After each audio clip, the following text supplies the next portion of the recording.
c'est faux parce que la contactanga te na solola na bango pété na yebi yango pété na ga surpris. Kobalandi à Vision Plus TV, bonjour et bienvenue à l'édition spéciale Duplex. Auto symbole la question d'actualité. Bongo lelo après information et bimaki na ba réseaux sociaux o ezali kolobake évangéliste Kiziamina Kibi l'agent Oscar Azali kosala parti yakati ya comité ya campagne ya FCC na yende tokomeka ko sembola ko yeba pour toujours ba information bon na source na invité to yeba qu'est-ce qui se passe et c'est vrai est-ce qu'Azali na kati ya comité ango et bongo to yeba makambo nyonso na évangéliste Kiziamina Kibi l'agent Oscar bonjour.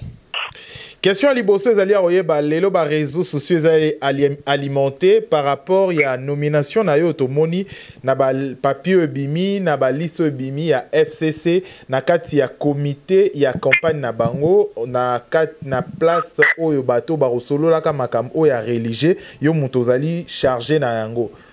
Vrai ou faux? Non, c'est faux parce que la contactanga te, na solola na bango pété.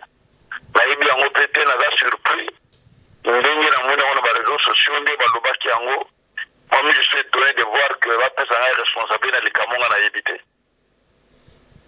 De votre part, au Komona Ezali Nini en fait, c'est dû à peut-être à contact nous à Kala, aux Alaka quand même, na kati ya comité moko quelconque, songolo pakala une fois na ba masolo na bango toboni. Maintenant on a un comité moko ça fait maintenant 7 ans banane dans le Parlement. Ça fait 7 ans qu'il est là, tout le monde contact mon abangote, tout le monde abangote, le parce qu'il a pu inviter à la réunion mongote, à participer à la manifestation mongote. Donc je ne sais pas comment c'est là peut-être de se tromper le nom. Comment on peut juger Angolelo? Et que les lois, ils allaient visiblement, ils allaient Kopanzana, ils allaient Koyokama. Yo personnellement, on juger Angoboni. Non, on a jugé une façon de discréditer Batou, donc c'est un mensonge grossier. Donc, on a la quantité. Parce que beaucoup de gens on a contacté, je peux pas étonner au monde qui va comment on a et puis c'est une fois de faire la confusion. Donc, c'est une confusion dans les deux à Batou.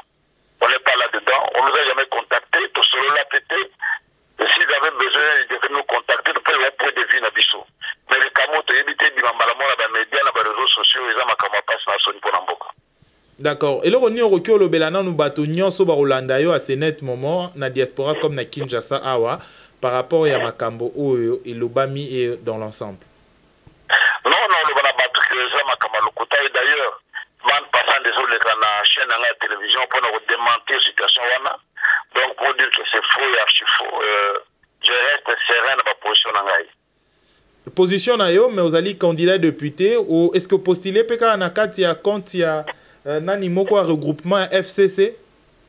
Non, on a candidat député à parti nangai ACRP, allié na ART et dans la liste il y a G7. Alors c'est déjà contradictoire par rapport à la position wana.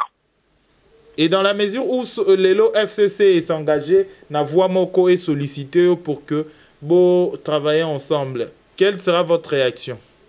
Non, c'est déjà trop tard, je ne peux pas m'engager à cette voie-là. D'accord. Et le peuple de Dieu, aujourd'hui, au recueil Nini, il y a de ces pasteurs aujourd'hui, au peuple, quand même, ils vont battre campagne pour une branche à politiciens. Ensemble, na Makambo, Union Soko, le Banini. Non, je dirais que chacun est libre, il a choisi une zélanaïe, il a choisi une voie naïe, il peut choisir où il y a Bissot.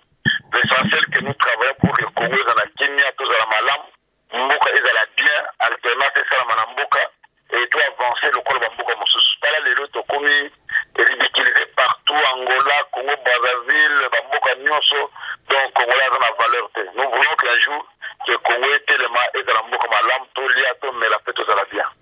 D'accord. Tokomi Nasuka édition à Bisso, un mot dernier à Batonio Sobalandio. Non, on a péché, d'abord on a levé le banc de Kwambi sur lundi. Tous les bateaux, dès la première écoute, tout le monde qu'on finga, qu'on dévulguer, qu'on le bat de n'importe quoi. Mais tout le raisonnement, le jugement et le là, ma camondé les alliés. Donc je veux les confirmer jamais que liste wana ezali fausse liste. On n'a jamais été consulté ni de loin ni de près. Donc il y a des locomotives.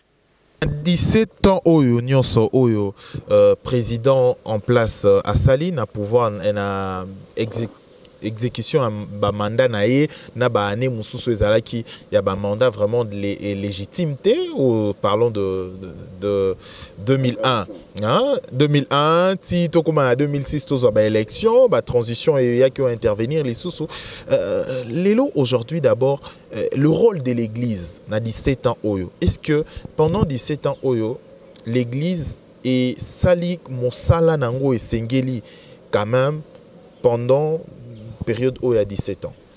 Sur l'église, je vais parler d'abord de l'église dans laquelle je me trouve. Dans l'église, je suis pour habiter une Bassali. Mais quand à ce qui concerne les églises élevées, nous n'avons pas fait notre travail. Tout ça, nous avons bisauté. Et tout ça qui sensibiliser la population. Et d'ailleurs, l'église élevée dans laquelle j'appartiens, c'est une église à problème. C'est-à-dire que tout ça, nous avons minki, baby rôle na bangote. À éviter parce que j'attends même les pasteurs qui prêchent qui disent non politique est allé bisauter alors ce politique est allé bangoter politique on s'occupe na bango à telle enseigne que nous n'avons pas sensibilisé les gens de voir qu'aujourd'hui tout le monde a une institution en mboka na biso tu verras peu de chrétiens alors que la majorité en mboka oyo et c'est pas chrétien aucun jamais na état islamique donc on a ba Iran au monde que ba musulmans bazalate na kati ya mboka na kati ya institution bamona minorité de ba chrétien baza na kati ya mboka wana ba diriger mboka ezalaka te sauf au Congo parce que mituna biso surtout baza ba leader toza formé na yango te c'est tout un grand problème. Un grand problème, vous avez parlé des leaders, on parle des leaders chrétiens, balobi que question c'est une question batobeli pe bando lobelo on dans temps aux acquis député national. Est-ce que un homme de Dieu peut faire la politique? En sachant bien que Nde Balobara toujours batté les melaka dont Balobara on a Bible et lobby que Boroki Otelemela moto oyo azali na pouvoir établi. Est-ce qu'un politicien peut faire la dans quel verset? Mais je vais vous dire une chose. Je comprends le problème des Congolais, c'est le problème des concepts. La définition des concepts politiques. Sur les concepts, ezali mabe. Conclusion et concept de la Kamabé. Les communes mortelles de Congo, les que politique est à l'okuta. Et tu as la politique est à l'okuta. Moi, moi, j'ai peine la politique, moi, mais ce n'est pas ça la politique. La politique, c'est la gestion. Pour gérer cité. Est-ce que ça m'a bé, tant que passé, n'a géré quartier na biso? Toiba makamuni na kati ya quartier ni to bongisa balabala ndé to sala boye yebisanga mabe na gestion les anini parce que les Congolais tant balubi par exemple mineur bi bon nzela université to bongisi yango bato baliki na tongo mun nzela ba bongisa le mo bata politique do kota yango yo et les gens pensent que les Congolais la politique c'est ça non la politique c'est la gestion motonyo so abengami mutuna na moyi à cause de la politique parce que les premiers politiciens sont en Zambie parce que c'est Dieu qui a institué le roi. On dit que tout pouvoir vient de Dieu. Ce pour qu'on ne vous taille pas en Zambie. Est-ce qu'un Zambie pouvoir na yango ka pour pesa kaka na ba pagano na bana na ite. Et nana créé ba roi ko tia bongo ba roi. Mais ça qui Zambie. C'est que nous n'avons pas d'instruction to ibi makamongo toujours le battre. Mais pour moi je ne trouve pas le mal de voir aujourd'hui un président de la République qui est un chrétien, un enfant de Dieu, un serviteur de Dieu. Oh, il a tonga la muka qui ne moussa la forme Nzambe, talambo comme nous pesanga ta population pesengai, pesanga mayele, pesanga sagesse, ya okamba bato ndeng Salomo asengaki. Je ne trouve pas le mal au jour de voir un ministre, un gouverneur qui est un enfant de Dieu, qui est un chrétien, ou à bon de la Kassambe la ka à Salanzambe, sauf au Congo parce que les gens ne comprennent absolument rien. Et ceux qui les lots au bas politique ou yo d'abord personnellement pour aux alliés il faut que le bango pe aux alliés monto tangi politique tangi ba science les alliés sciences politiques donc ce qui les lo nakati ya koluka kosa la politique na yo ezalaka ba objectif nini oyo ezalaka d'abord primaire d'abord c'est mettre l'homme au centre de tout. Et en mettant l'homme, oui. L'homme, on a des attentes, il y a salaire, il y a automola monsapité, au bâtiment, il y a l'Assemblée nationale. Ne pas une chose. dans aucun parlement, ça ne se fait jamais. Et ça, la makaté. Profitons-en de toi. Et de deux. Oui, de deux. Tant que président du Parlement, on a un salaire. On se réfère à budget. On a un bakisa. On a un compte. Vous avez qui vote à budget pour la... Non. On a vote à budget. On vote à budget dans la globalité. On vote à budget. Non, ce n'est pas ça. Donc, les Congolais, les Congo, les Bisso. Ce que là, c'est que Hollanda. Et puis, on réfléchir. Raphaël Alaksa a la télévision. Ah, comme la Zemit. Il y a solo. Ah, autorité, moi, je suis la commune à Zemit. Ah oui, journaliste, comment la Zem, comment la Zem. Nous devons être rationnels à ce qu'on est en train de dire. Et de deux, si nous avons un boyaki au Baksa, salaire wana, admettons, la majorité va accepter. Et pourquoi on n'approuve pas le Baksa qui salaire en côté? Parce que la loi de la majorité, c'est la loi du Parlement, c'est la loi de la majorité. Pourquoi on accepter? Mais toujours est-il que, je vais vous expliquer, qu'est-ce qui s'est passé. Donc, le président Kamer a fait une blague, je pense. Il dit, bon, est-ce que toko longola $100 na député nyonso to bakisa ba fonctionnaire? Moi j'avais ri, mais ça c'est une blague. Si vous longola $100 na député moko pour vous bakisa ba fonctionnaire, pour nous bakisa na mutu combien? Il bisa nga ba bakisa combien? Ça c'est ça mise des gens. Le cola mutu na ndako na yo. Bon, tant mutu par exemple na ndako no ça iloka kolia te papa, iloka kolia des ata mayo mela. Mais au cause biloko bana ba le batika ki batima nzaka yo servir mutu wana au cholier. C'était ça le problème. Moi j'ai dit non. Si on va que ça salaire, il faut faire quelque chose, on pourrait faire. Ce n'est pas qu'on a $100 dans député parce qu'il y a 500 députés. Si on a $100, ça va faire 500 000. Et sur les... Entre nous, soit dit 500 000, ça peut résoudre les fils qui s'attendent un peu. 500 000, prenez, non, je calcule. 500 000 divisé par 4 millions, il y a des fonctionnaires nyonso. Pas même un centimètre. Non, pas fonctionnaire dans l'ensemble. Dans l'ensemble, il va fonctionnaire. Alors, soit 500 000 divisé par 3-4 millions, il va enseigner, c'est 0,006. Pour ça, les logonies. Pourquoi se moquer des gens?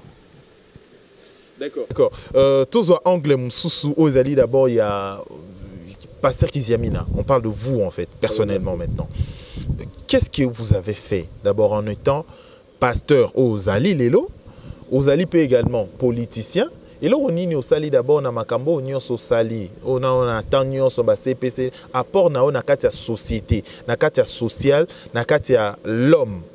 Oyo alingi quand même à se développer dans la société ezali nini oyo sali. Des choses, les soucis, mon attaque homme, dans autres temps c'est une école Daniel na Lemba.